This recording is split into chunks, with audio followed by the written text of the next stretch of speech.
ఆశకు అంతం అనేది ఉండదు, డబ్బుకు పద్ధతి అనేది ఉండదు.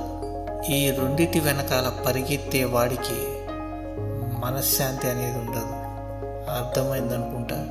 బంధం కలవాలి అంటే రుణం ఉండాలి, అలాగే బంధం కలుపుకోవాలి అంటే గుణం ఉండాలి. జీవితాన్ని అర్థం చేసుకున్నవారు ఎక్కువగా ఒంటరితనాన్ని ఇష్టపడతారు.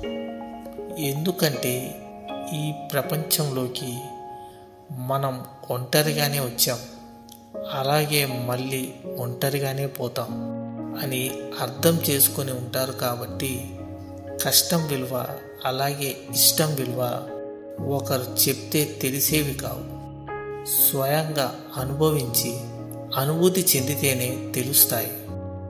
లేదంటే ఎదుటివారు పడే కష్టం తేలికగాను, చూపించే ఇష్టం చులకగాను కనిపిస్తాయి.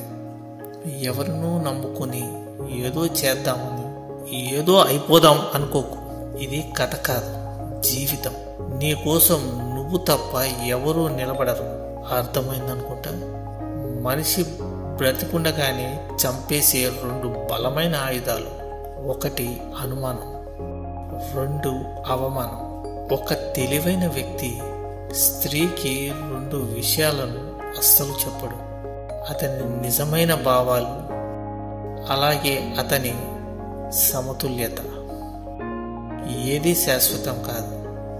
ఈ లోకంలో గడుపుతున్న ఈ క్షణం మాత్రమే మనది. నిన్న అనేది తీరిపోయిన రుణం, ఇక రేపనేది భగవంతుడిచ్చే వరం. గుణం విషయంలో మనకంటే ఎక్కువ వారితోనూ, ధనం విషయంలో మనకంటే తక్కువ వారితోనూ పోల్చుకుంటే జీవితం ఎంతో సంతోషంగా ఉంటుంది. నవ్వితే చూడవలసింది దంతాలను కాదు, దరహాసాన్ని. ఏడిస్తే చూడవలసింది కన్నీటిని కాదు, కారణాలు. అర్థమైందనుకుంటా. బంగారాన్ని బంగారం అని నిరూపించుకోవడానికి దానికి ఎన్నో పరీక్షలు ఎదుర్కోవాల్సి వస్తుంది.